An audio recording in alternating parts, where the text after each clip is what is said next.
ఏ శుభకార్యానికైనా శుభారంభం. ఒక ఒక actor shoot అయిపోయిన తర్వాత నైట్ రూమ్ పిలిచి రేప్ చేయడానికి ట్రై చేసి పెళ్లి చేసుకుంటానని నమ్మించి మోసం చెయ్యాలనుకున్న మాట వాస్తవం కాదా? వాస్తవమే, వాస్తవమే. మనం ఒప్పుకుంటే అన్ని వాస్తవాలు జరుగుతాయి, మనం ఎదురు తిరిగితే ఏమవ్వదు, కొంచెం ఘర్షణ అవుతుంది అక్కడ.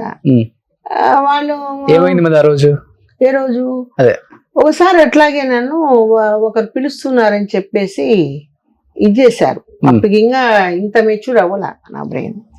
నిజమే కావచ్చు మాట్లాడదాం అనేసి నేను వెళ్తే అక్కడ పోతే ఆ పర్సన్ లేరు.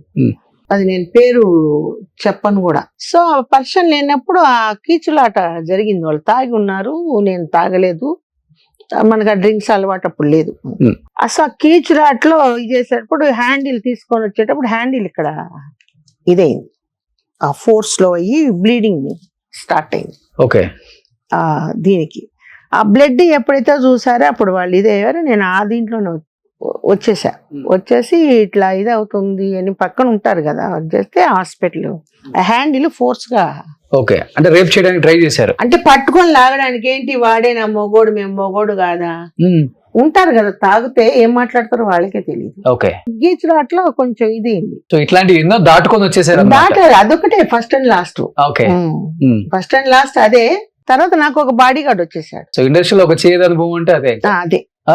బట్ ఇంత అందంగా ఉంటారు కదా, ఎవరైనా కానీ మేము పెళ్లి చేసుకుంటాం అన్నారు. ఒక మినిస్టర్ గారే నీకు ఇల్లు కట్టిస్తాను, నీకు అన్ని చేస్తాను, బీచ్ పక్కన పెద్ద బంగ్లా తీసిస్తాను, మ్యారేజ్ చేసుకుంటానని ఇంటికి వచ్చాడు. ఆయన ఎవరో నాకు తెలియదు. పెద్ద కారు, ఒక బాడీ గార్డ్స్ ఆఫీసర్స్ వచ్చారు, సెల్యూట్ కొట్టారు, నీతో మాట్లాడాలా అని.